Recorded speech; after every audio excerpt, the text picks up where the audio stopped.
අපිට ලැබිලා තියෙන කාලය තුළ අපි බොහෝ වෙලාවට අපේ කාලය වෙන් කරනවා අපේ දවසේ වැඩ කටයුතුත් එක්ක. කොයිම වෙලාවකවත් අපි අත්‍යවශ්‍යම කාරණා ඇරුණුකොට අපි අපේ සතුට වෙනුවෙන් විනෝදාස්වාදය වෙනුවෙන් කාලයක් වෙන් කරලා තියෙනවද මේ කාලසටහන තුළ? එහෙම ප්‍රශ්නයක් මම ඔබෙන් අහුවොත් සමහර විට ඔබ කියයි ඇත්තටම මං වෙනුවෙන් එහෙම සතුට වෙනුවෙන් මගේ විනෝදාස්වාදය වෙනුවෙන් මං කාලයක් වෙන් කරලා නැහැ කියලා. හැබැයි ඒකත් අර අත්‍යවශ්‍යම ලයිස්තුවට ඇතුළත් වෙන්න ඕන කාරණාවක් බවට පත් වෙලා තිනවා. ඒකට හේතුව අපි හැමෝම කාර්යබහුලයි. අපි හැමෝටම අවශ්‍යයි පොඩ්ඩක් හිත නිදහස් කරගන්න, අපේ මනස නිදහස් කරගන්න, මනස සංසුන් කරගන්න අවස්ථාවක් සහ කාලයක්. ඉතින් අපි අද දවසේදී හිතුවා මේ මනස නිදහස් කරගන්න කියලා කිව්වම අපි විවිධ කලා නිර්මාණات එක්ක බොහෝ වෙලාවට අපිට ඇලුම් කරනවා, ආස කරනවා. වේදිකා නාට්‍ය ගැන කතා කරද්දී ඔබත් මමත් බොහොම සමීප ලෙස ඒ අත්දැකීම විඳින්න ලෑස්තියි. ප්‍රේක්ෂකයා ඒ වගේම රංගන ශිල්පියත් එක්ක බොහොම සමීප ගනුදෙනුවකට අපිට යන්න පුළුවන්කම ලැබිලා තියෙනවා වේදිකා නාට්‍ය තුලින්.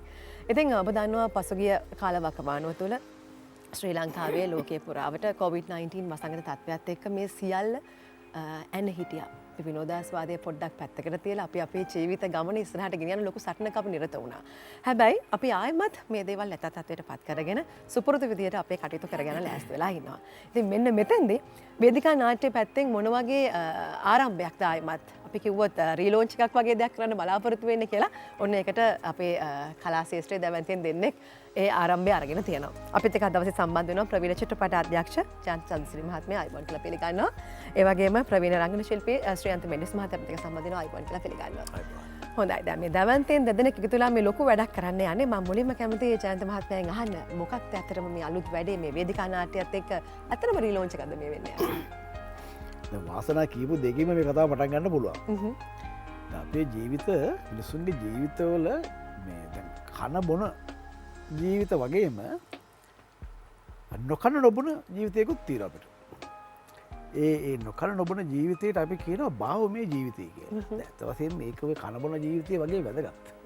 ඒ කියන්නේ දැන් ශරීරයට ආහාර වලින් පෝෂණය ලැබෙනවා වගේ අර භාවමය ජීවිතය පෝෂණය ලබන්නේ මේ කෑම බීම වලින් නෙමෙයි. ඒ සඳහා වෙන ආහාර විශේෂයක් තියෙනවා. අපි ඒවට කියනවා මේ කලා රසාස්වාදනය කියලා. ඇත්ත වශයෙන්ම කලා රසාස්වාදනයේ ජීවිතයට අත්‍යවශ්‍ය දෙයක්. අර මම එකඟ වෙන්නේ නැති කැලලක් අර වසනාට කියුණා අර විනෝදාස්වාදයම නේද? දැන් විනෝදාස්වාදේ නරක දෙයක් නෙමෙයි. හැබැයි විනෝදාස්වාදයට එහා ගිය දෙයක් තමයි මේ කලා කෘති රසවිඳීමේ මිනිස්සු ලබන්නේ. ඒක ඇත්ත වශයෙන්ම ඔය භාවමය අත්දැකීමක් කිව්වොත් බොහොම හරි, බොහොම නිවැරදි. ඒක ජීවිතේ බලපානවා. හිත නිවා ගන්න වගේ දෙයක් නේද? නෑ ඒක ඒ තෘප්තිය ජීවිතයේ එක්තරා ආකාරයකින් මේ දැනුම වගේම ප්‍රඥාවට බලපානවා. දැන් මිනිසුන්ගේ ප්‍රඥාව කොහොමද ජීවිතය තුළ වැඩ කරන්නේ කියන එක මේ චක්කරයක් වගේ කියන්න බෑ. මෙහෙම වුණා මෙහෙම වෙනවා මෙහෙම වුණා මෙහෙම වෙනවා කියලා. හැබැයි මිනිසුන්ගේ සමස්ත ජීවිතේම යම්කිසි අර්ථාන්විත ගමනක අරන් යන්නේ ප්‍රඥාව. ඒ ප්‍රඥාවෙන් තොරවීමේ ප්‍රශ්නය අපට සමාජ දිහා බැලුවමත් පේනවා. දැන් අපි දකදෙන වාසන මිනිස්සු ඉන්නවා අපි සාමාන්‍යයෙන් කියනවා හරි බොහොම විනයක් ඇති මිනිස්සු. විනයක් නැති මිනිස්සු. හොඳ මිනිස්සු. නරක මිනිස්සු. ඔහොම අපිට කොටස් කරනවා වර්ගීකරණය කරනවා. අපිට පේනවනේ. කවි එක හැසිරින්ද පාර ගියා වාහන අප්පනවා යනවා. ඒ අපිට පේනවා අර ඒ ප්‍රඥාවට ළඟා වෙච්ච නැති අය. ප්‍රඥාවන්තයෝ අපිට අඳුරගන්න පුළුවන් එක්තරා ආකාරයකින් ඒගොල්ලන්ගේ ස්වභාවයත් වෙනස්. ඒගොල්ලන්ගේ සමාජ හැසිරීමත් වෙනස්, සමාජයට එකතු කරන දේවලුත් වෙනස්. ඉතින් මේ ප්‍රඥාව ලබා දීම තමයි ඔය කලාවෙන් කරන්නේ, විශේෂයෙන් නාට්‍ය කලාව. අනෙක් කලාවෙන් ප්‍රඥාව සපයන්නේ නැහැ කියලා මම කියන්නේ නැහැ. හැබැයි අපිට විශේෂ වශයෙන් තේරුම් ගන්න පුළුවන් මේ අපේ දැන් ඔය ශ්‍රව්‍ය කලාවකින් ගත්තාම සිනමාව, ටෙලි නාට්‍ය, රූපවාහිනිය මේවාට වඩා සතවර්ෂ ගානක ඉතිහාසයක් තියෙනවා. අපි සාමාන්‍ය නාට්‍ය කලාව අපි විස්තර කරන්නේ මේ ක්‍රිස්තු පූර්ව 5 වෙනි සියවසේ ඉඳන් වගේ කියලා. එච්චර දීර්ඝ ඉතිහාසයක් තියෙන මාධ්‍යය. ඒතර ඔය දීර්ඝ ඉතිහාසය තුළ නාට්‍ය කලාව අපු මහා ගමනක් තියෙනවා. ඒ මහා ගමන මේ මනුෂ්‍ය සමාජයට එකතු කරපු මහා ප්‍රඥාවක් තියෙනවා. මහා දැනුම් සම්භාරයක් තියෙනවා. ඒවා උපයෝගී කරගෙන තමයි අපි මේ කරන මොන හරි දේවල් කරන්නේ නිකන් නෙමෙයි.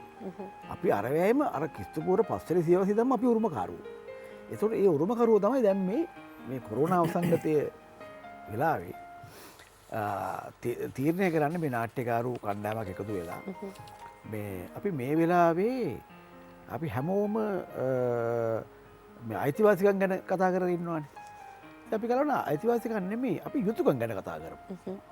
අපෙන් එන්න ඕන දේවල්. අපෙන් එන්න ඕන දේවල්. ඉතින් නාට්‍යකරුවන් වශයෙන් අපෙන් එන්න ඕන දෙයක් මොකද්ද? අපි නැවත නාට්‍ය පෙන්වන්න මේ පළවෙනි ඉස්සෙල්ලාම දැන් පෙන්වන්න ප්‍රේක්ෂකාගාරේ පුරවන්න නම් නේද? ප්‍රේක්ෂාගාරයේ හරියට නාට්‍ය සූදානම් වෙලා තින්න බෑ. ඉතින් ඒ නිසා නාට්‍යකරු කල්පනා කරා මේ වෙලාවේ ඔවුන්ගේ යුතුකම් වශයෙන් නාට්‍යකරු පිරිසක් එකතු වෙලා අපි මෙහෙම නැවත ප්‍රේක්ෂාගාරයට මේ රසිකයා එහෙම නැත්නම් ජනතාව කැඳවා ගැනීම සඳහා නාට්‍ය උළෙලක් පාත්තු. ඒතර මේ නාට්‍ය සඳහා ඒ නාට්‍යකරුවන්ගේ යෝජනාව උනේ අනිත් පැත්තෙන් ඉතාම ජනකාන්ත නාට්‍ය. ඉතාම ජනප්‍රිය නාට්‍ය වෙන්නම කියලා. මොකද කාටත් පොදුවේ රස විඳින්න පුළුවන්. කියන්නේ වැඩි පිරිසක් සහභාගී වීම අපේක්ෂා කරන නාට්‍ය. ඉතින් මේ සඳහා මූලිකත්වය ගත්තේ ටවර් රඟහල පදනම. ඒ අධ්‍යක්ෂ ජෙනරාල් ඩග්ලස් සිරිවර්ධන එතුමාගේ ප්‍රධානත්වයෙන් තමයි මේ සාකච්ඡා පැවැත්වුණේ. සහ මා මිත්‍ර ශ්‍රයන්ත මැන්ඩිස් මහතාගේ ප්‍රධානත්වයෙන් එතුමා නාඩායතනයේ අධ්‍යක්ෂවරයා නාට්‍යකරුවෙක් වගේම මේ දෙපළ තමයි ඇත්ත වශයෙන්ම මේක මූලිකත්වය ගත්තේ. ඉතින් නාට්‍යකරු එකඟ වුණා මේ අපි ඔවුන්ගේ නාට්‍ය ඉතාම ඕන පරිත්‍යාගයක් මට්ටමින් අපි ශිල්පීන් පවා සඳහන් කරන්න ඕනේ. ශිල්පීන් පවා මේ වෙලාවේ තමන්ගේ ආර්ථික වටිනාකම් පැත්තක දාලා මේ රසික ප්‍රජාව වෙනුවෙන් ඉදිරිපත් වෙන්න ඕනේ කියලා. ඒ වෙනුවෙන් කරන නාට්‍ය උල්ල තමයි අද ආරම්භ වන්නේ. හොඳයි. ප්‍රේක්ෂා රංගකලා මහෝත්සවය ගැන තමයි අපි මේ කතා බහ කරමින් ඉන්නේ. ශ්‍රීයන්ත මහත්මයා දැන් මේ කටයුත්තට මූලිකත්වය ලබා දෙනවා. ලොකු වැඩක්. නාට්‍ය 14ක් එක දිගට බලන්න අවස්ථාව ලැබෙනවා හෝල් දෙකක. කොහොමද මේ අවස්ථාව? මොකද්ද මේක? මම හිතන්නේ ඔබත් ජයන්තත් මේකට මූලිකත්වයේ දරලා මේ මොහොත බොහොම වර්ණවත් කරන්න අවශ්‍ය සාකච්ඡාව මුලපිරුවා. ජයන්ත කිව්වා වගේම ප්‍රඥාව අර නාට්‍ය කලාව තුළ අපි කියනවනේ සාමාන්‍යයෙන් ආනන්දයෙන් ප්‍රඥාව කරා යොමු වෙනවයි කියලා. එතකොට මම ප්‍රඥාව කියන්නේ බොහොම ඈත ලෝකයේ දිහා බලන ක්‍රියාවලියක්. ඒකත් එක්ක ජනතාවට අවදි කරවනවා මනස මේ දකින්න කියලා. දැන් සාමාන්‍යයෙන් දැන් මේ පෞද්ගලික කොරෝනා වසංගතයකනේ අපි හිටියේ. දැන් මේ රටක එහෙම ව්‍යසනයන් වලට පත් වුණාම ඉස්සල්ලාම නැති වෙන්නේ එන්ටර්ටේනින් ආර්ට්ස්. විනෝදාත්මක නිර්මාණ කාරණා පෙළ. හරි. රටක් නැවක් ගිලින්න යනකොට ඉස්සලාම විසු කරන්නේ සංගීත භාණ්ඩලු. මූදට විසු කරනවා මේක බැලන්ස් කරගන්න. නමුත් අපි එහෙම විසු කරන්න දුන්නේ නැහැ මේ දාසරේ. ඒක නිසා තමයි මේ මෙච්චර මහන්සියකින් අපි මේක රඳවාගෙන නැවතත් වේදිකාව සක්‍රිය කිරීම සඳහා වූ කාරණාවට මේ නාට්‍ය උත්සවයක් පවත්වන්නට කල්පනා කළේ. මම හිතන්නේ ඒකට අපේ ප්‍රවීණ නාට්‍යකරුවෝ ගොඩක් උදව් කළා. ඒ නිසා ඔවුන්ට හිසනම ආචාර්ය කරන්න ඕන. අද ආරම්භ වෙනවා මේ නාට්‍ය උළෙල. මේක රඟහලවල් දෙකක් ආශ්‍රිතව ක්‍රියාත්මක වෙන්නේ. එක නාට්‍ය උත්සවයක් එල්ෆින්ස්ටන් එකේ, තව නාට්‍ය උත්සවයක් ටවර් එකේ. මේ දෙකේම බොහොම ආසන්නයෙන් මේ රඟහලවල් තියෙන තමන්ට කැමති නාට්‍යයක් තෝරා ගන්න පුළුවන් අපේ ප්‍රේක්ෂකයාට. ඇවිල්ලා මේ කැමති නාට්‍යයක් තෝරා ගන්න. දැන් අර මට මං ඉස්සල්ලාම බලපු නාට්‍යය තමයි සුබ සහයස. හරි මගේ ජීවිතේ. ඒකෙන් ආනන්දයෙන් ප්‍රඥාව කරා යොමු වුණා. ඒක නිසාම තවමත් ඒ රසය තියෙනවා. ඒ රසය ඉතිහාසය පුරාමත් මේ නාට්‍යයේ නරඹපු හැමෝටම තියෙනවා ඇති කියලා මම විශ්වාස කරනවා.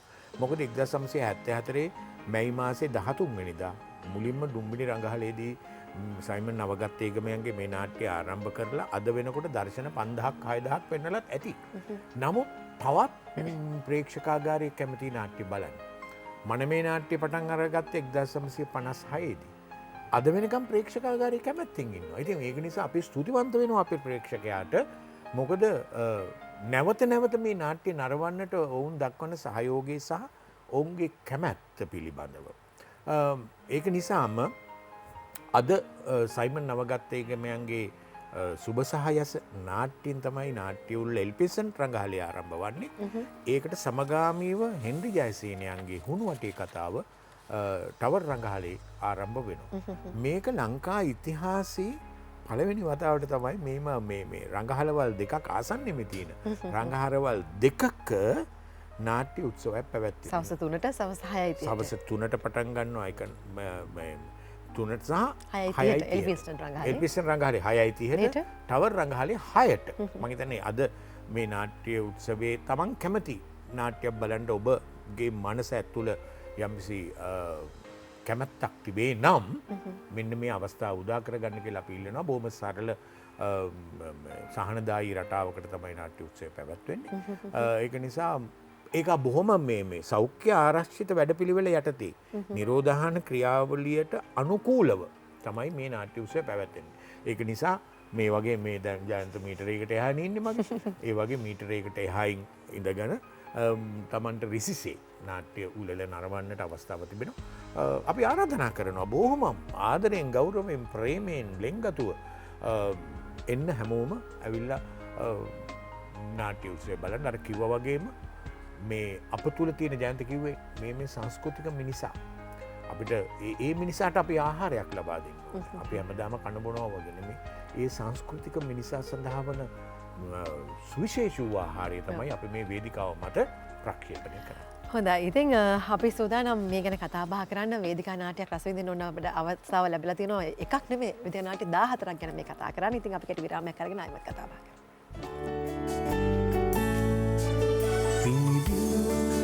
සීතල තමරා නිතු අත්තර නෙකරු මමනා හිත අස්සට ආදරෙ පිරෙනා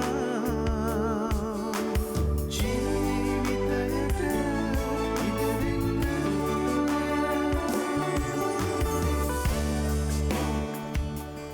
ප්‍රේක්ෂකයන් පැත්තෙන් අරගෙන බැලුවොත් එimhe අපි මේ විවිධ කලා නිර්මාණ ගැන ජයන්ත මහත්මයා ශ්‍රේන්ත මහත්මයා මේ අපි දන්නවා මේ සමහරු කියනවා මම කැමති කලා නිර්මාණ වලින් මේ ලේඛන පැත්තට.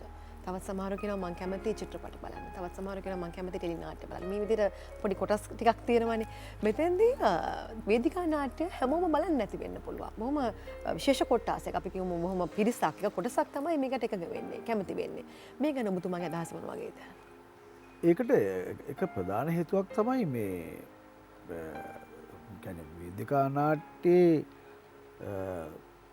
වේදිකා නාට්‍ය කලාවට එයට සහභාගී වීම සඳහා යම් කිසි රසිකත්වයේ පොඩි දියුණුවක් තියෙන්න ඕන මම හිතන්නේ. ඒක විශේෂයෙන් අපි කියන මේ සුසාදිත නාට්‍ය වගේ නරඹන්න. හැබැයි ওই කතාවත් හරියන්නේ නැහැ. දැන් අපි ගැමි නාටක කියලා තියෙන විශේෂයක්. ඒව නරඹන්න නම් මොනම රසිකත්ව වර්ධනයක්වත් අවශ්‍ය නැහැ. මේ කියන්නේ ප්‍රේක්ෂකයෝ ඕන තරම් මේ අත වශයෙන් මුල් කාලේ ඔය සිනමා වගේ ඔබ සඳහන් කරපු අනිකුත් මාධ්‍යයෙන් ඉස්සෙල්ලා රසික ප්‍රජාව හිටියේ ඒව එක්ක තමයි. සමාජ නාට්‍ය ඔය දැන් වල තිබිච්ච ඔය ඒවයි විවිධ ප්‍රභේද ගණනාවක් තියෙනවා. ඉතින් ඒව එක්ක තමයි අපේ මේ මුල් කාලේ ජීවිතේ මුල් කාලේ දියුණු ජීවිතය ගෙවුනේ. අපි විතරක් නෙමෙයි මුළු ලෝකෙම එහෙමයි. එතකොට අර පස්සේ කාලෙක කිසියම් මට්ටමකට නාට්‍ය කලාවන් වශයෙන් වර්ධනය වෙනකොට යම්කිසි ආකාරයකට සීමා සහිත වීමක් වුණා තමයි. දැන් නාට්‍ය රඟහලට පැමිණෙනකොට එතකොට රඟහලට පැමිණීමේදී රඟහලේ සංස්කෘතියට අනුගත වෙන්න ඕනකම ඊළඟට කිසියම් ආකාරයක ගැඹුරු මට්ටමකට කලාවෙහි තාම ඉහළ ගැඹුරු සංකල්පනා ඉදිරිපත් කරනකොට ඊටාම ගැඹුරු නාට්‍ය කෘතීන් බිහි කරනකොට කිසියම් ආකාරයක ප්‍රේක්ෂක සීමා සහිත වීමක් සිද්ධ වුණා කියලා කියන්න පුළුවන්. හැබැයි ඒකත් මම දකින්නේ මෙහෙමයි. දැන් ප්‍රේක්ෂකයොත් තමන්ගේ ඥානය වර්ධනය කරමින් රසිකත්වයේ පුරුදු පුහුණු ඕන එකක්. දැන් අභිනවගුප්ත කියන පැරණි ওই ಭಾರತೀಯ මුනිවරයා පැහැදිලි ප්‍රකාශ කරන එකක් තමයි ඒ රසිකත්වයේම පුරුදු වෙන්න ඕනේ. කියන්නේ දැන් නාට්‍ය නැරඹීමෙන්ම තමයි නාට්‍ය නැරඹීමේ රසිකත්වය වගා වෙන්නේ. ඔව් එහෙමයි ඉතින්. දැන් අපි ගත්තත් එහෙමනේ. අපි ඉස්සෙල්ලත් අපි නාට්‍ය බලලා තමයි අපේ රසිකත්වය අපි ඉගෙනුවේ නැහැ නේද? අද නම් නාට්‍ය උගන්වන ක්‍රම තියෙනවා. නාට්‍ය අරංගලා කියලා විෂයකුත් තියෙනවා. අපේ කාලේ ඒවා තිබුණේ නැහැ නේ. දැන් අපි නාට්‍ය බලලා තමයි අපි රසිකත්වය වර්ධනය කරගත්තේ. ඉතින් නාට්‍ය නැරඹීමෙන්ම අපි රසිකයෝ බවට පත් වුණා. ඒ රසිකයෝ බවට පත්වීම තමයි අපි නාට්‍යකාරයෝ බවට පත් කරන්න හේතු වුණේ. ඔව්. ඊට පස්සේ කියෙව්වා හැදෑරුවා ඔක්කොම ඒ පස්සේ කාලේ නේ දේවල්. නමුත් මම හිතන්නේ රසිකයා රසිකත්වයේ වර්ධනය කර ගැනීම සඳහාමත් රඟහලට එන්න ඕනේ. එතකොට මේ රසිකත්වය කියන එක හැම පුද්ගලයෙක් තුළම තියෙනවා. හැම මනුස්සයෙක් තුළම හැබැයි හුඟක් මිනිස්සු දන්නේ තමන්ට එහෙම රසිකත්වයක් තියෙනවා කියලා. මම හිතන්නේ නාට්‍යයක් නැරඹුවොත් හොඳ නාට්‍යයක් දෙපාරයි නාට්‍යයක් දෙකක් නැරඹුවොත් ඕනෑම කෙනෙක් මම හිතනවා උග්‍ර නාට්‍ය රසිකෙක් වෙනවා කියලා. පිපාසයෙන් පෙළෙන්න ගන්නවා කියලා වැඩිදිරි එතනට තාම ආපු නැති ගතියක් තියෙනවා. හැබැයි අපේ රටේ ඒක මුල් දශකවල දැන් 60 දශකේ 70 දශකේ එනකොට මම හිතන්නේ විශාල ප්‍රේක්ෂක පිරිසක් හිටියා. විශාල රසික සමාජයක් තිබුණා. පස්සේ විවිධ මාධ්‍යම් වල පැමිණීම සමාජ සංකීර්ණතාවය කාරණා ගොඩක් පොඩ්ඩක් අඩු වුණා තමයි. හැබැයි මම ඒක අදහස් කරන්නේ නැහැ. මම හිතන්නේ නැහැ මේ රසිකත්වයේ පිළිබඳව නාට්‍ය රසය හරියට නාට්‍යයක් දෙකක් බලලා රස වින්දොත් ප්‍රේක්ෂකයෝ නැවතත් විශාල වශයෙන් රඟහලට නොපැමිණිය කියලා මම හිතන්නේ නැහැ. හොඳයි ශ්‍රේන්ත මහත්මයා මම කැමති ඔබතුමා දැන් මේ ප්‍රවීණ රංගන ශිල්පියෙක්. ඔබතුමා පුංචි තෙරියල් විදිතිරේ වේදිකාව මේ සියල්ලෙම අපිට දස්කම් පාලා තියෙනවා. අපි ඔබතුමාගේ දේවල් දැකලා තියෙනවා. මේ දේවල් එක්ක මේ අපි දන්නවා සමහරක් වෙලාවට කියනවා මේ රංගන ශිල්පිනියන්ගේ දක්ෂතාව දකිද්දි මේ මොහුට වේදිකාවේ මොකක් හරි මොහු කල්ලා තියෙනවා. මොහුගේ දක්ෂතාවය අපි දකිනකොට අපිට තේරෙනවා මේ වේදිකාවේ ලොකු වැඩ ටිකක් කරපු මිනිස්සෙක් වගේ මේ කටහඬ ඔහුගේ භාවයන් අපි දකිනවා. හුඟක් වෙලාවට හුඟක් දෙනා කියන දෙයක් තමයි මේ වේදිකාව කියන්නේ අපිට හොඳ පාසලක් වුණා කියලා මලින්ම. මේ ගැන ඔබතුමාගේ අදහස මොන වගේද? මම හිතන්නේ මේ ඔයා මගෙන් මේ ජයන්තගෙන් අහන්න ඕනේ ප්‍රශ්නේ තමයි මගෙන් ඇහුවේ දැන්. මොකද ඒකට හොඳ උත්තරේ ජයන්ත ගාව තමයි තියෙන්නේ. මොකද අපේ પરම්පරාවේ ජයන්ත තමයි අපේ ගුරුවරයා බවට පත් වෙන්නේ. මොකද අපි ඔක්කොම එක කණ්ඩායමක් වුණාට ඔහු ඒ දැනුම පිළිබඳව මහ විශාල දැනුම් සම්භාරයක් එකතු කරගෙන තියෙනවා. අර ජයන්ත කිව්ව කාරණාවක් මම හයිලයිට් කරන්නම් මේ ඇත්තටම හොඳ නළුවෙක් වෙන්න ඉස්සෙල්ලා හොඳ රසිකයෙක් වෙන්න එපා. මේ රසික භාවිතාව සඳහා අපි හොයාගෙන ගිය ගමන බොහොම දුරයි. අපි හරි මේ දුක් විඳ මේක සඳහා. අද කිව්වා වගේම අද ඕන තරම් මේ දොරටු විවර වෙලා තියෙනවා. ඕන කෙනෙකුට ඇතුල් වෙන්න පුළුවන්. ඇතුල් වෙලා මේ රංගය හදාරන්න පුළුවන්. දැන් ඔබ කිව්වා වගේම මම පළවෙනි නාට්‍ය බලන්නේ සුබ සායසනේ. එතකොට මට මහා කෑදරකමක් එනවා මේකට. මහා ජයන්ත මහා මොකද්ද මන්ද ඒක මට විග්‍රහ කරන්න තේරෙන්නේ නැහැ තවමත්. මොකද්ද මන්ද මේ ඇබ්බැහිවීමක් වෙලා මම සයිමන් නවගත්තේක මහත්තයාව හොයාගෙන යනවා. හොයාගෙන ගියාමදී අපි මේ දුහුණෝ ආදුනිකයෝ මේ පොඩි චරිතනේ අපි චරිතත් නෙමෙයි. පැක් ගාලේ ලෝනවා දෙවෙනි දවසේ යනවා පැක් ගාලේ ලෝනවා තුන්වෙනි දවසේ යනවා පැක් ගාලේ ලෝනවා පස්සෙන් යනවා. මේකට දක්කම ලඳ දැන් අද වෙනකොට ඒ ගමන කොච්චර දුර ගියාද කිව්වොත් වාසනාවට අද වෙනකොට ඒ නාට්‍ය ප්‍රධාන භූමිකාව රඟපාන්නේ මම. එතකොට කාට හරි මේ ඉලක්කගත සැලසුමකට අපි ගමන් කළොතින් අපිට ඇත්තටම මේ ඉලක්කේ සපුරා ගන්න පුළුවන් බැරි කමක් නැහැ. ඒක නිසාම අද දවසේ අද හවස සුබ සහයස නාට්‍ය තමයි ඉස්සල්ලාම ටවර් එල්පිසන් සමයින්න එල්පිසන් රංගහලේ පැවැත්වෙන්නේ හවස 3ටත් 6:00ට. මට එදා ඒ නාට්‍ය බලනකොට මතක් වෙච්ච දෙබස් පේලියක් මතක් වෙනවා. ඔයාව දැක්කම ඒ පුර තමයි. ඔව්. ප්‍රශ්න ගන්න නේ. හොඳයි. මේ සයිමන් එක සංගපයවද? නවගත්තේකවත් එක සංගපයවද? නෑ. මොකද නවගත්තේකම එක්ක නෙමෙයි. ඇත්තටම නවගත්තේකම මහත්තයා මේ නාට්‍ය ප්‍රධාන චරිතය දුන්නට පස්සේ මම ඒ වෙනකොට වෙනම වූ අධ්‍යාපන කටයුත්ත සඳහා වැය වෙලා හිටියේ.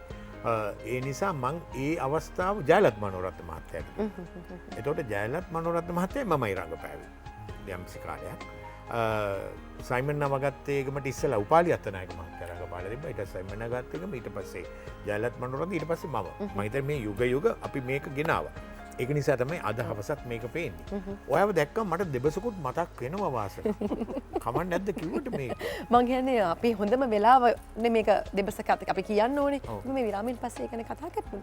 විරාමයෙන් පස්සේද දෙබස එන්නේ? දෙබස එන්නේ. ඕකේ. හොඳයි අපි විරාමයක් ලබා ගමු.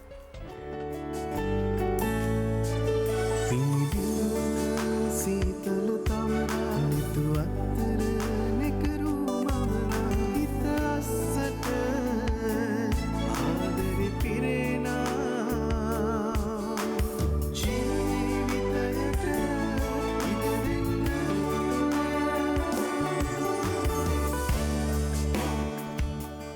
කලාවත් එක්ක රස විඳින මිනිස්සු එහෙම නැත්නම් කලා නිර්මාණත් එක්ක ඉන්න මිනිස්සු අපි දන්නවා සර් මේ හුඟක් වෙලාවට මේ ගීත කොටස් හොඳට කටපාඩම් ආ ඉන්නවා. ස්ථායි අන්තරා කොටස් ටික තවත් සමහරු ඉන්නවා මේ කතා පොතේ සංවාදයේ හොඳටම කටපාඩම්. අවස්ථා සම්බන්ධේ කවුද කිව්වේ මොකද්ද කිව්වේ මොනවද තියෙන්නේ කටපාඩම්. ඔය වගේ මේ චිත්‍රපටිවලත් අපි දන්නවා හුඟක් අයට හොඳට කටපාඩමේ තියෙනවා. මම කැමතියි දැන් විරාමයට කලින් කිව්වනේ දෙබසක් ගැන අපි කතා කරමු ශ්‍රීයන්ත මහත්මයා. මොකක් ගැනද මේ කතා කරන්න හදන්නේ? නෑ මෙහෙමයි දැන් මොකද අද නාට්‍යයේ දෙබස් ටික මම හොඳටම පාඩන්නේ මට. ඔව්. එතකොට ඒක නිසාම මට හිතුණා දැන් මේ ප්‍රේක්ෂකාගාරයට නිකන් පොඩි සුබ සහ යස නාට්‍යයේ පළවෙනි ජවනිකාවේ පොඩි කෑල්ලක් කරන්න. කෑල්ලක් කරන්න බෑනේ ජයන්ත තනියම. දැන් ඔයාලට පුළුවන්ද 16 කරන්න? පුළුවන් මේ නමුත් එකපාරටම බෑ. එක පාට බැරිකම මොකද නෙමෙයි මේ මම හිතනවා ඒ අවස්ථාව අපි දෙන එක හොඳයි කියලා ඊටාම වාසනාවන්ත සහ නිර්භීත නිවේදිකාව. වාසනාවට සුබසයස බලලා තියෙනවා. බලුවා. බොහොම හොඳයි. 16ගේ චරිතය දැන් ඔබ නිරූපණය කරනවා. හොඳයි. 16 එසේ මහරජ මට තිගේ යම් කාරණාවක් දැනගන්න තිබෙනවා. එසේ මහරජ තී හිටියදී මදුපාන උත්සව වෙලාවේදී. එසේ මහරජ මුල ඉඳලා අවසාන වෙනකම් ඕනද? එසේ මහරජ මම දිය නාලා සලුපිලි පැළඳගෙන ලතා මණ්ඩපයට ඇවිල්ලා මොකක්ද කළේ? අංගනාවක් තෝරගත්තා. කාවද තෝරගත්තේ? ගිය මහේ මයංගනේ සංචාරකදී දැකලා එන්ට කියපු කන්‍යාවක්. මොකක්ද ඒ කන්‍යාවගේ නම? බණ්ඩිමැණිකේද කොහෙද? බණ්ඩිමැණිකේ මගේ ළඟින් උන්නා නාටිකාංගනාව නැටුවා අපි බිව්වා මදු ඊට පස්සේ මොකද්ද සිද්ධ වුණේ? ඔබ වහන්සේ මදු ගොඩාක් බීවා. මදු ගොඩාක් බීවා. උඹ හරි ලක්ෂණට ඒ වාක්‍ය කීවා. හොඳයි ඔන්න ඔබට අවස්ථාව තියෙනවා අද හවස යාමේදී. බොහොම ස්තුතියි. එල්විස් රංගහලට ආවොත් සුබ සහ යස වේදිකා නාට්‍ය නරඹන අවස්ථාව තියෙනවා. නරඹුම් වාර දෙකක් ඔබට තියෙනවා. සවස් යාමේ 3ට සහ 6:30ට. ඒ වගේම මතක් කරන්න අවශ්‍ය අපි මේ මොහොතේ මතක් කරමු නාට්‍ය 14 ගැනම ජූලි 24 කියන්නේ අද දවසේදී මම මතක් කළා සුබ සහ යස ගැන ජූලි 24 හුණුවටේ කතාව ටවර් හෝල් පදනමේ ටවර් හෝල් රංගහලේදී හෙන්රි ජයසේන මහත්මයාගේ වේදිකා නාට්‍ය රංග දැක්වෙනවා. හවස 3ට සහ හවස 6ට. ඒ වගේම ජූලි 25 KB හේරත් මහත්මයාගේ ජගන්මා වේදිකා නාට්‍ය සවස 3ට සහ සවස 6:30ට ඔබට බලන්න අවස්ථාව තියෙනවා. ඒ වගේම ජූලි 25 තව රංගහලේ සොකරි වේදිකා නාට්‍ය ජාලිය රාජපක්ෂ මහත්මයාගේ සවස 3ට සහ සවස 6ට ඔබට නරඹන්න අවස්ථාව තියෙනවා. ඒ වගේම ජූලි 26 බන්දුර ජයවර්ධනයන්ගේ බෙරහඬ වේදිකා නාට්‍ය සවස 3ට සහ සවස 6:30ට එල්ෆින්ස්ටන් රංගහලේ ඔබට නරඹන්න අවස්ථාව තියෙනවා. ඒ වගේම එදිනම ඒ කියන්නේ ජූලි 26 වෙනිදාම තව රංගහලේ රාජිත දිසානායකයන්ගේ සිහිනහොරු හරන් වේදිකා නාට්‍ය සවස 3ට සහ සවස 6ට ඔබට නරඹන්න අවස්ථාව තියෙනවා. ඒ වගේම ජූලි 27 පුණ්‍යසේන ගුණසිංහ මහත්මයාගේ වේදිකා නාට්‍යයක් වන දිත්තල කාලගොල වේදිකා නාට්‍ය සවස 3ට සහ සවස 6:30ට එල්ෆින්ස්ටන් රංගහලේ ඔබට නරඹන්න අවස්ථාව තියෙනවා. ඒ වගේම අපි හැමෝම බොහොම ආදරය කරපු වේදිකා නාට්‍යයක් කැලණි පාලම ආර්.ආර්. සමරකෝන් මහත්මයාගේ සවස 3ට සහ සවස 6ට තව රංගහලේදී ඔබට නරඹන්න අවස්ථාව තියෙනවා. ඒ වගේම ජයන්ත චන්ද්‍රසිරි මහත්මයාගේ හංකිති 13 වේදිකා නාට්‍ය ජූලි 28 සවස 3ට සහ සවස 6:30ට එල්ෆින්ස්ටන් රංගහලේ ඔබට බලන්න අවස්ථාව තියෙනවා. ඒ වගේම එදිනම ජූලි 28 කියන්නේ තව රංගහලේදී ජයලත් මනුරත්න මහත්මයාගේ තල මල පිපිලා වේදිකා නාට්‍ය සවස 3ට සහ සවස 6ට ඔබට නරඹන්න අවස්ථාව තියෙනවා. ඒ වගේම ජූලි 29 වෙනිදා ගුත්තිල කාව්‍ය අකිගල සපෝමල් මහත්මයාගේ එල්ෆින්ස්ටන් රංගහලේදී සවස 3ට සහ සවස 6:30ට ඔබට නරඹන්න අවස්ථාව තියෙනවා. එදිනම ඒ කියන්නේ ජූලි 29 වෙනිදාම තරංග බණ්ඩාර මහත්මයාගේ චෞදරි වේදිකා නාට්‍ය සවස 3ට සහ සවස 6ට ඔබට නරඹන්න අවස්ථාව තියෙනවා තව රංගහලේදී. ඒ වගේම අවසාන දිනය ඒ කියන්නේ ජූලි 30 වෙනිදා මధుර චවනිකා දයනන්ද ගුණවර්ධන මහත්මයාගේ වේදිකා නාට්‍ය සවස 3ට සහ සවස 6:30ට එල්ෆින්ස්ටන් රංගහලේ ඔබට නරඹන්න අවස්ථාව තියෙනවා. ඒ දිනම ඒ කියන්නේ ජූලි 30 වෙනිදාම තව රංගහලේදී රජා මං වහලා ධම්මික හත්ලාවත්තගේ සවස 3ට සහ සවස 6ට ඒ කියන්නේ තව රංගහලේදී ඔබට නරඹන්න අවස්ථාව තියෙනවා වේදිකා නාට්‍ය 14ක්. ජයන්ත මහත්මයා මේ වේදිකා නාට්‍ය 14 ගැන කතා කරද්දී මම කැමතියි ඔබතුමාගේ මේ හංකිති 13 වේදිකා නාට්‍ය ගැන මොන වගේ කතා තේමාවක්ද මොන වගේ කතාවක්ද මේකේ තියෙන්නේ ඔක්කොම කියන්න ඕනේ අපිට පොඩි කුතුහලයක් වෙන්න. තාම කෙටියෙන් කිව්වොත් දැන් සමාජයේ සෑහෙන කාලෙක පටන් අපට පේනවා මේ වාසනා මේ අර සෝෂල් අන්ඩකරන්ට් එකක් කියලා කියන්නේ මේ සමාජීය අර යටිපෙළක යටි ධාරාවක් තියෙනවා මේ ඒක තමයි මේ අපිට දැන් උඩි මතු පිටින් පේන්නේ නැහැ බොහෝ වෙලාවට මතු පිටින් පේන අවස්ථාවක් තියෙනවා බොහෝ වෙලාවට තියෙනවා මේ යට මේ කියන්නේ මේ නීති ආධිපත්‍ය බිඳ වැටීම ඊළඟට මිනිස්සුන්ගේ විනය හා එලට යුක්තිය පසදලීම් පිළිබඳ කාරණාවල තිබිච්ච මේ අවුල් සහගත කාරණා. දැන් මේ නිසාම සමාජයේ මහ බරපතල බිඳ වැටීමක් වෙනවා. ඒ කියන්නේ තාම සරලව කිව්වොත් අර අපි කියන අර වැටත් නියරත් ගොයම් කානම් කාට පවසන්ගේ අමාරුව කියලා ඔය ගැමි මේ ජනාලාපයකුත් තියෙනවා. ඒ කියන්නේ මේ ඒ සමහර විට නීතියේ එහෙම නැත්නම් ඒවා බාරව ඉන්න අයගේ ආධිපත්‍යය බිඳ වැට ඒගොල්ලොන්ගේ මේ හානිය ඒගොල්ලොමයි කරන්න බොහෝ වෙලාවට දැන් එහෙම ගැඹුරු කාරණා කීපයක් කිසියම් ප්‍රහසනාත්මක නාට්‍යයක් විදියට එඩි දැක්වීම තමයි හංගිරි 13 කියලා කියන්නේ. ඉතින් මේ නමම පොඩි අපිට තියෙන පොඩි කුතුහලයක් මොකක්ද හංගිරි 13 කියන්නේ කියලා නේද? හංගිති කියන්නේ දැන් මෙහෙමනේ අපි දැන් හංගිති දැන් එක අපි ඕන කෙනෙක් කිචි කැව්වොත් නේ දඟලන්නේ. ඒ කිචි අපි ළඟ තියෙනවද ඒක? කවුරු ඇඟිල්ලෙන් ගල්ලා පොඩ්ඩක් කුද්දලා ගන්න ඕන. අපිටම කිටි කවා ගන්න බෑ. අපිට කිචි කවන්න පුළුවන්. ඔව්. ඒ අපිට කිචි කවා ගන්න විලාසෙකුත් තියෙන රටේ. දැන් මේ කියන්නේ කොටුකුළු කතාදල කියන්නේ නෝ. ඉතින් මෙන්න මේ සමාජයේ යටිපෙළේ තිබෙන යට පහළ ස්තරයේ තිබෙන කිසියම් කවුරුත් දන්න ඒත් කවුරුත් නොදන්න වගේ ඉන්න අර්බුදයක් පුපුරා හැරීමක් තමයි මතු තලයට පුපුරා හැරීමක් තමයි හංගිරි 13 කියලා කියන්නේ.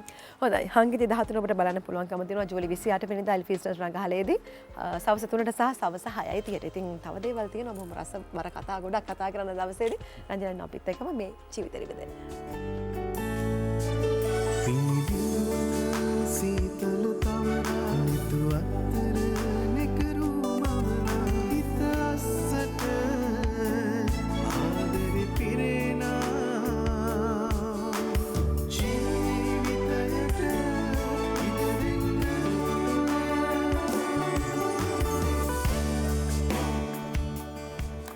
අපේ රටේ මිනිස්සුන්ගේ එක හොඳක් තියෙන්නේ දිලිසෙන සිනහව රත්තරන් කියලා තවමත් හිතන එක. හොඳ හිනහව නිතරම හොඳ ආයෝචනයක්. දැන් බලන්න අර මෙතනින් ගිය මිනිස්සුත් එක්ක මම hina නූනාන්නම්. ඒ මිනිහා 10 සැරයක් මගේ දිහා හැරි බලනවා.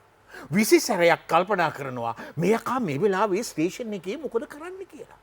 මේ ආකාරයට කල්පනා කරනකොට 28 වෙනිදා හංකිති 13 පෙන්නනවා එල්පීස්ටන් එකේ. එන්න බලන්න.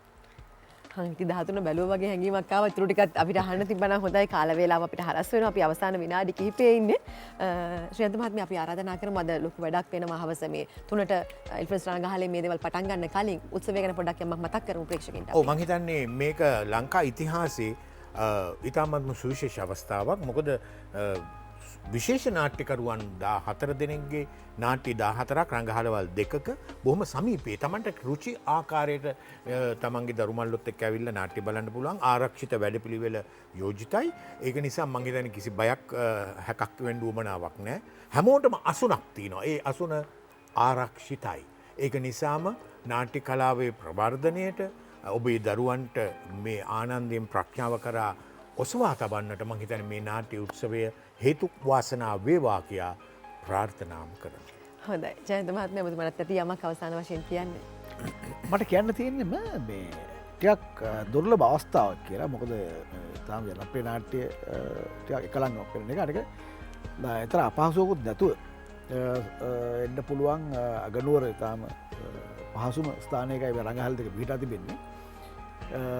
අර මා නැවත සඳහන් කරනවා අර අපේ භවමය ජීවිතය පෝෂණය කරගන්න ලැබෙන කදිම අවස්ථාවක්. ඉතින් මමත් සියලු රසිකයන්ට ප්‍රේක්ෂකයන්ට ආරාධනා කර සිටිනවා මේ නාට්‍යුල්ලේ නාට්‍ය නරඹන්න බැබලෙන්නේ. හොඳයි මේ කාරණා සියල්ලත් එක්ක අද දවසේ අපි ඔබට ආරාධනා කරනවා හවස යාමේදී එන්න පුළුවන්කම තියෙනවා එල්ෆිස්ටන් රංගහලට ඒ වගේම ටවර් රංගහලට ප්‍රේක්ෂා රංගකලා මහෝත්සවයේ දින 7ක් ඒ කියන්නේ ජූලි 24 ජූලි 25 ජූලි 26 ජූලි 27 ජූලි 28 ජූලි 29 ජූලි 30 මේ දවස් 7 පුරාට ඔබට පුළුවන්කම තියෙනවා ඔබ කැමති ආකාරයෙන් මේ රංගහල දෙකටම ගිහිල්ලා විවිධ නාට්‍ය බලන්න ආරාධනා කරනවා උසස් රසවින්දනයක් කැමැත්ත බලාපොරොත්තු වෙමින් ඔබට අවස්ථාව තියෙනවා මේ වේදිකා නාට්‍ය රසවින්දින්න. ඉතින් අද දවසේදී අපි කතා බහ කළේ මේ ගැන ස්තුතිවන්ත වෙනවා ඔබ දෙපළටම අපිත් එක්ක සම්බන්ධ වුණාට අපිත් එක්ක සම්බන්ධ වුණේ ප්‍රවීණ චිත්‍රපට අධ්‍යක්ෂ ජයන්ත චන්ද්‍රසිරි මහත්මයා අයිපොන් කියලා පිළිගන්න ඔබතුමාව සමුදෙනවා මේ වෙලාවේ. ඒ වගේම ප්‍රවීණ රංගන ශිල්පී ශ්‍රියන්ත මෙන්ඩිස් මහත්මයා අපිත් එක්ක සම්බන්ධ වුණා. බොහොම ස්තුතියි රවිලියාට. ඔබට මතක් කරනවා සතියාන්තයේ ආරම්භ වෙන්නේ ලබන සඳුදා ආයි මත ඔබත් එක්ක සම්බන්ධ වෙනවා. ගිහින් එන්න සුබ දවසක්.